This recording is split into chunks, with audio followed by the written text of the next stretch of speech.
So here we are, another year down on the river. I only ever fish this river from about October to February when I can, each year. Some winters, because a lot of the surrounding fells run into this river and it's a major catchment point, it floods quite drastically each year. So some years I can't actually get on the river because it's too flooded for all those months. Another thing about this river is it's quite nice for wildlife. We've got kingfishers, a few different fish species. We've got chub, the odd perch, grayling, trout, and what I'm after, pike. It's a narrow river, probably only 20-30 foot across, and quite deep in sections, up to about 11 or 12 foot deep. Very deep on the near side bank. The bank is undercut in places, and I don't know if you can see on the camera here, but there's the kingfisher. There he goes. Got kingfishers, male and female, on this river. Yeah, as I was saying, the bank's undercut on both sides. You can often catch right under the rod tip. Another factor about this river is that because it floods every year, and it literally floods the whole kind of valley, you can see the flood banks here, it gets battered. So all these goat willow get ripped out and dumped in the middle of the river, pushed over and then re-sprout. As a result, every year when I come on, the bank is completely different. It's like this year, I didn't come on last year because of flooding, but so it's been, well, 2 years since I've fished it, 18 months at least, and most of the spots I'd normally fish I can't get to anymore. Either the bank's completely washed away, it's quite steep and dangerous in places, and like I say, right under the bank can be quite, under this near side bank can be quite deep when I plumb the depths, or they become completely overgrown. These goat willow, they're not goat willow, these willow mystify me really, because they grow at a phenomenal rate, and you know, and a swim that I could get in one year I just can't touch another year. So that's it, that's the river. The bottom's a clay bottom, quite a few snags, and again, because of the flooding and stuff getting washed down, the bottom is very uneven. You can move your bait, you know, a foot or two, and you could have a difference in depth of, you know, anything from a foot to 6 foot deep. Now, another thing about this river, fishing it at this time of year, I'm not going to fish any of this stretch today, so I'm okay walking this close to the bank. But if you notice, the sun's low and it's behind me, and my shadow is dropping right across the river when there's no willows, and that's another reason why I'm not going to fish this spot. When I approach the spot I'm going to fish, you'll notice I'll move well away from the edge of the bank, because pike, their eyes are located not on the top of the head, but certainly towards the top of the head, and they generally strike from underneath, which you can see on the jaw. The bottom jaw is the top jaw, sorry, is slightly smaller than the bottom jaw. It just sits in the bottom jaw. So I'll be moving away from the bank, travelling quite light. I've got rod, extendable landing net. I fish quite a heavy braid on this river because of the snags and because I'm fishing into narrow spots. and usually when you hook a fish, I've had fish to 18 pounds. You can see me. There's my shadow over there. Yeah, you've just got to literally hook them and hold on. There's not too much space to let them run. And you can see this flood bank now coming around the corner. Again, it's quite an open bit of river, this bit. Not many trees, but the bank is really steep. Just drops away. You can see this section was fully intact last time I was on this river, and it's all dropping away. Part of this problem is down to crayfish. That's the only problem with this river. It's riddled with crayfish, American signal crayfish. So fishing in summer is a waste of time, and I wouldn't fish for these pike in summer anyway. But it's just a waste of time, and you've got to keep your baits off the bottom. So I'm going to fish a paternoster rig, and I normally fish it on the biter line with a rod tip high and a tight line, which is a very sensitive way of fishing, regardless of which way the fish moves when it picks up the bait. But today I'm going to pop a float on, just because I haven't been down in a while, and I do like watching a float go under. So I'm going to do that today for a change. You can't, there's no point ledgering on this river, because you know you need to be fishing under the rod tip high. It's very, very slow current, but you know, I prefer to keep the rod tip high, and it's a bit more sensitive bite indication. Right, I'm going to fish this bend here, so I'm going to move well back away from the edge. Once I've tackled up, I'll approach the edge and sit down kind of by that post.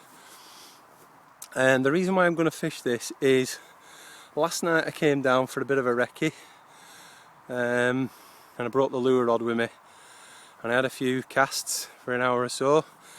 I cast it on this bend, and I had a follow to right under my feet to a really good sized pike. So I'm hoping he's not gone too far and he's still in this on this bend. This bend's very snaggy as well, so I'll have to see how I go. So I'm going to tackle up now. There's a rod, bite alarm, and net. Don't carry a hold all or anything like that, just like to travel light. If he doesn't take this bait in an hour, then I'll move on. So I'll tackle up now, and then I'll show you the rig, and then I'll get the baits in the water.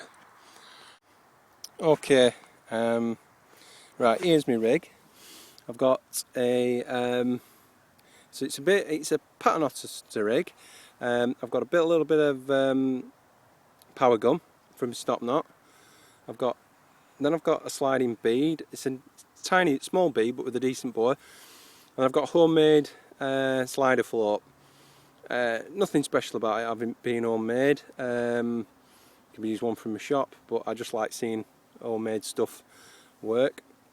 I've then got quite a large diameter 8mm rubber bead, and I leave a tail on my where I've tied the up trace onto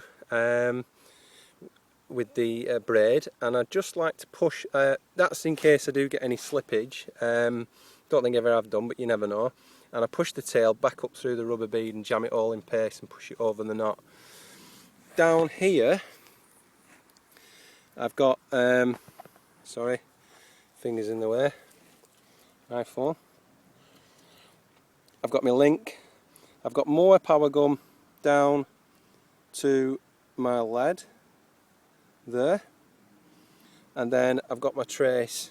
Now on my trace, you can see that I've got a little bit of foam. The reason being, I'll trim this foam to make my bait sit kind of neutral in the water, so it doesn't sink and it doesn't float up. I've got an up trace on in case anything like that does happen, but I want it to sit neutral, so I'll just test it and trim away the foam to suit. Reason being, it keeps it up away from any crayfish, and also once the paternoster is tight to the rod tip and to the float. It allows the bait to kind of bounce around in the current a little bit and look a bit more natural. My shot leader, not my shot leader, sorry, my trace for my weight, my power gum trace, lot lower breaking strain than the rest of the tackle in case we get a snag.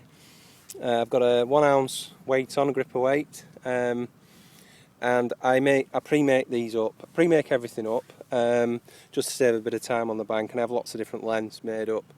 So that's the rig.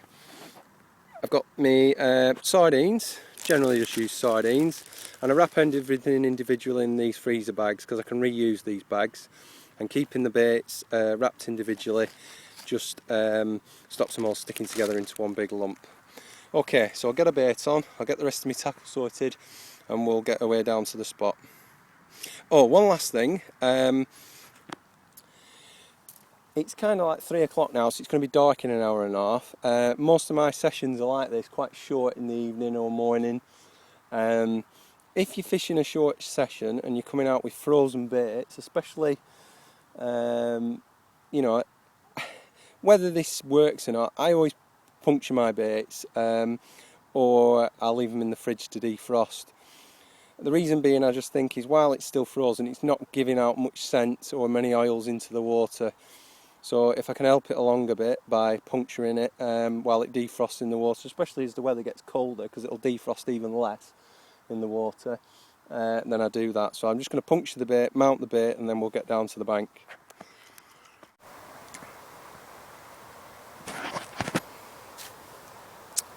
Okay, here we are in the swim.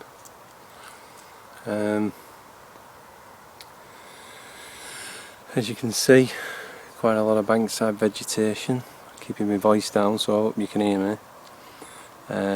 Just got comfy, sat on my unhooking mat. I don't generally just carry a chair. I see sun's coming from behind me, but I'm sat with the bank behind me now.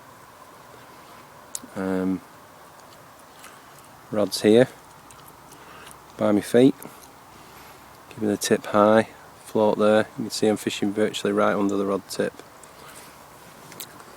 A willow came down on the opposite bank quite a while ago. We're kind of at the back of a bend here, and then there's this near side willow, so the float and the bait should be just out of the floor. It took me a little bit of time to get set up, get the bait suspended right, but yeah, we'll see how we go. I'm not overly confident I'm far enough out. I think a few feet further out. It's difficult here though, because the topography under the water changes so drastically year in year out, so it's just a little bit of trial and error at first when I come back on the river to try and get the kind of setup and positioning right, but we'll see how we go. I've got some coffee, so there's my coffee. So I'll probably pour myself a coffee, and yep, if I get any action I'll try and fire up the camera again and see. I might move the bait in a bit, I'm not too sure. I'll wait and see. I'll have a coffee and see how it goes. Okay. Okay. Float's lead flat. As you see, the float's moving off. I'm going to go for it.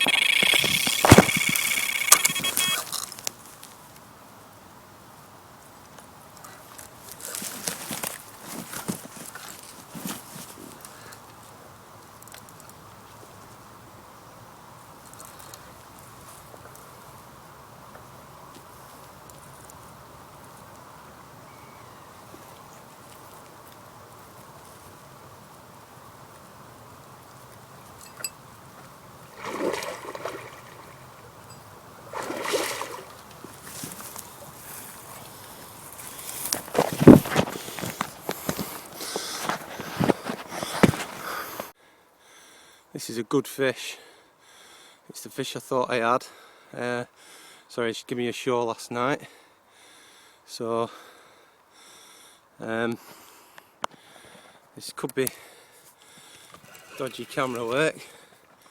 We'll try and get a... Oh!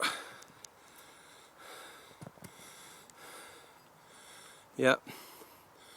This is a really good fish. There he comes.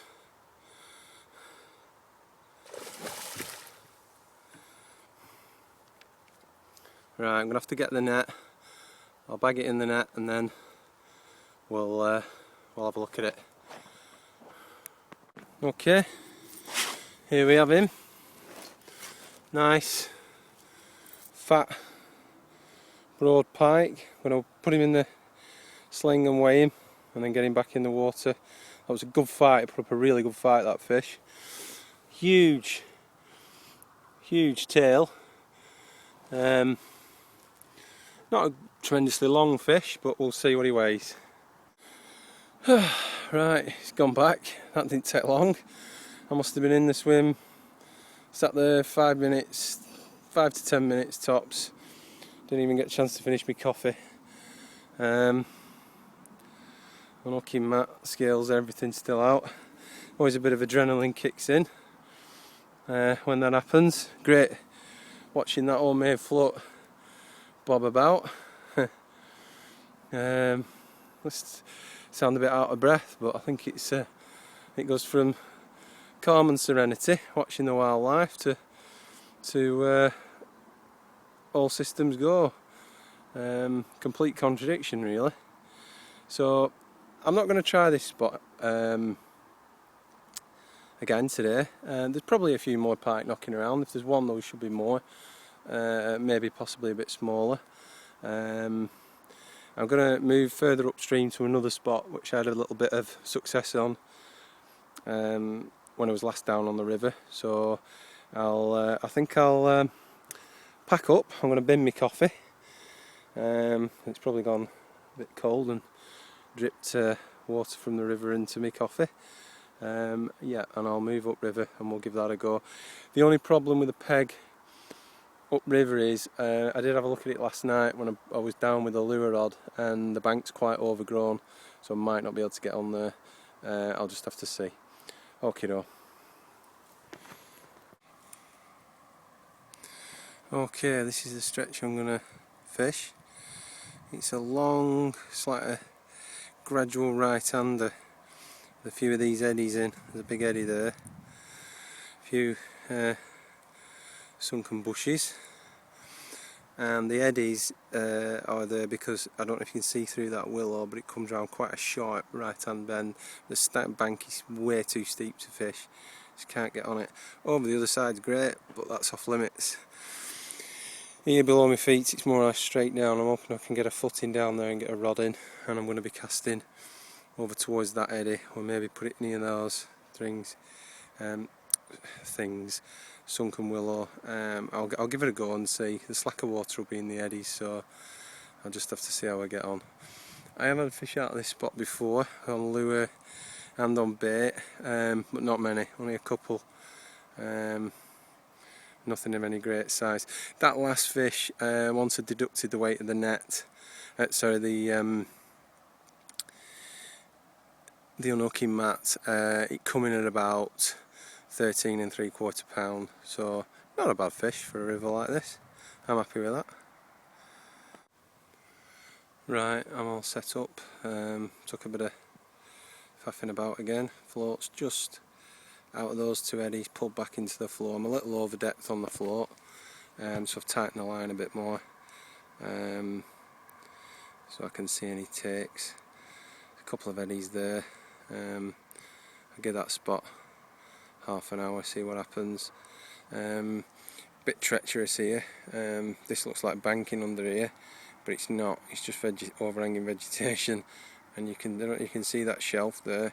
Just after that it drops off into pretty deep water. So see how we get on.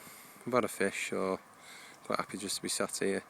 I'm going to have a coffee, see if I can get to drink it, although I suspect I will.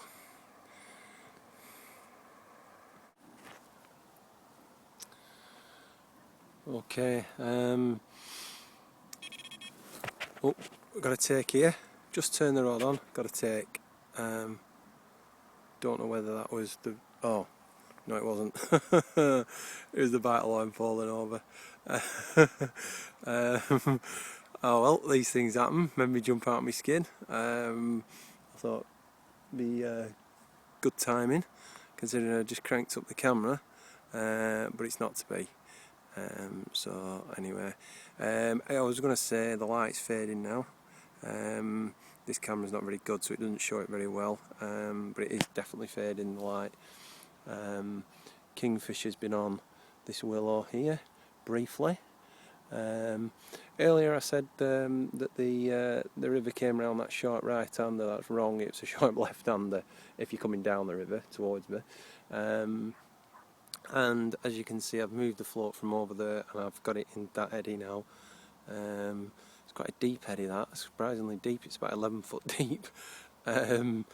It's crazy, this river. It's not that wide here. It's probably only 30-40 foot across, and yeah, and you get some pretty deep spots within it. So anyway, there's nice slack water there, and I've got bait in there. It's cooling off as well quite rapidly now. I've had 2 cups of coffee. I'm not holding out. This time of day is supposed to be like the magic time for pike, you know, first light and dusk. I've never found that to be the case on this river. I've had fish all throughout the day, various times. In fact, I've had more fish on bright, sunny days, kind of mid-morning, is when I've had most fish. And early on, several years ago when I started fishing this river, I did some quite long sessions on here to get to know it, and yeah, and I've done overnight sessions on here.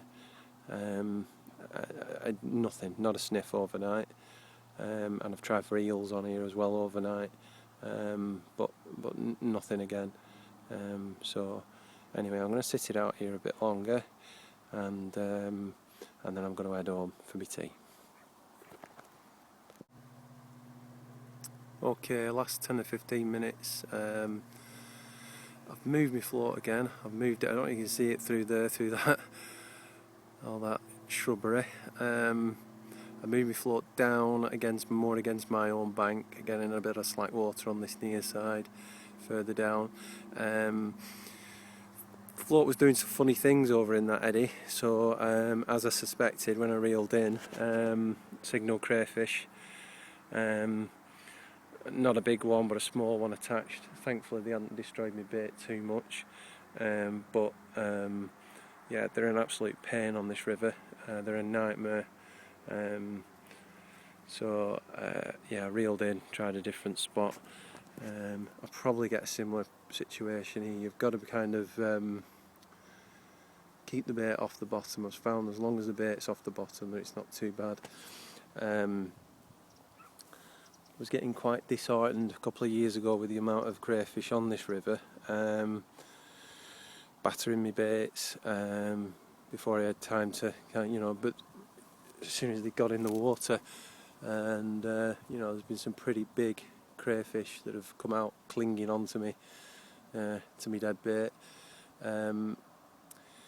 But I did read, I don't know how true this is, that pike will eat crayfish, and judging by the size of some of them and how meaty some of them are, I should imagine they make quite a good meal if the pike do eat them. So swings and roundabouts really. I won't say not great for the fishing, they're just another obstacle to overcome, like difficult banking and things like that. Not ideal. I'd rather they weren't in the river, but they are, and hopefully the pike can get fat off them. But yeah, so as you can't tell on this camera, but the light is really fading now. So I'm going to give it 10 or 15 minutes against this banking, and I'm going to reel in and head off home. So I hope you've enjoyed a fishing session with me down on my river. I say my river. I've always referred to it as my river because I've never seen anybody else fishing it, and selfishly I'd like to keep it that way. And for the pike's sake as well. So yep, I hope you've enjoyed it. Hope we've had one nice fish, and I'll do some more filming again sometime soon. Thanks a lot. Bye.